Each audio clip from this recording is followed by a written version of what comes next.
ఒకే ప్రేమ ఉండటానికి కారణం ఉంది. చెప్పంటారా కారణం? మీకు తెలుసా అమ్మా? చెప్పండి. కారణం తెలుసుగా? ఏం కారణం ఉంది? అందరి మీద ఆయన ప్రేమ చూపించడానికి ఒక కారణం ఉంది. సూర్యుడు ఎంతమందికి తెలుసు మీలో? చేతులు ఎత్తండి. సూర్యుడు తెలిసిన వాళ్ళు. ఏందమ్మా మీకు తెలీదా సూర్యుడు? అమ్మా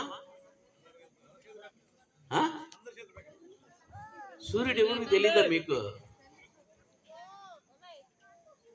సూర్యుడు అందరికీ తెలుసు కదా. ఉదయాన్నే ఎన్ని గంటలకు వస్తాడు? మనల్ని అందరిని పలకరించడానికి, నిద్ర లేపడానికి.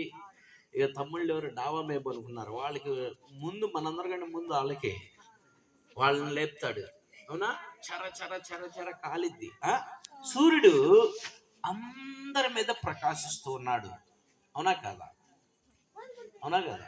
అందరికి సూర్యుడు కనపడతాడు, అందరికీ వెలుగునిస్తాడు సూర్యుడు. ఇప్పుడు మనం ఈ లైట్ని కొట్టుకున్నాం, ఈ ప్రాంతం వరకు మాత్రమే కనపడింది. ఇది కూడా వెళ్తురే, కానీ ఎంతవరకు కనపడుతుంది?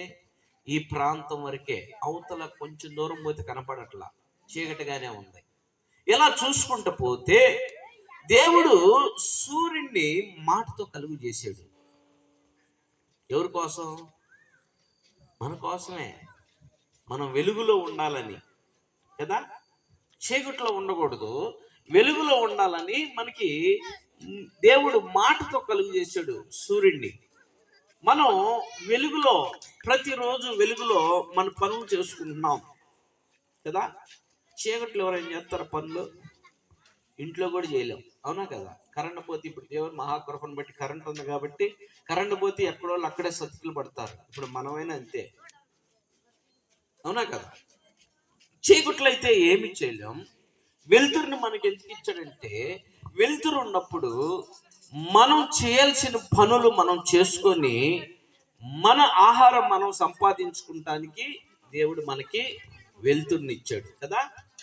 మనం ఆహారం మనం సంపాదించుకుంటానికి కారణం ఏంటి? మనం జీవించాలి కదా. ఆహారం లేకపోతే బ్రతుకుతామా? ఆహారం లేకపోతే నేను బ్రతుకుతా అన్న వాళ్ళందరూ ఒకసారి గట్టిగా హల్లెలూయా చెప్పండి.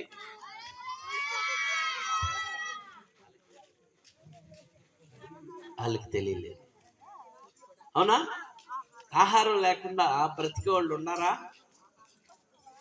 ఖచ్చితంగా ఏదో ఒకటి ఆహారం. మన ఏరియాలో మన ఆంధ్రాలో అన్నం తింటాం, అటు నార్త్కి వెళ్తే రొట్టెలు తింటారు.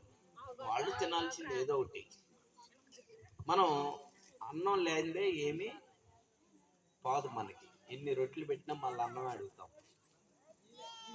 మన ఆంధ్రాలో స్టైల్ ఇది ఆహారం. సో చూడండి, అదే డాక్టర్ల దగ్గరికి వెళ్తే వాళ్ళు ఏం చెబుతున్నారు తెలుసా? అన్నం తినబాకండి అంటున్నారు. అవునా కదా? వీళ్ళు ఎంతమందికి చెప్పుంటారు డాక్టర్లు?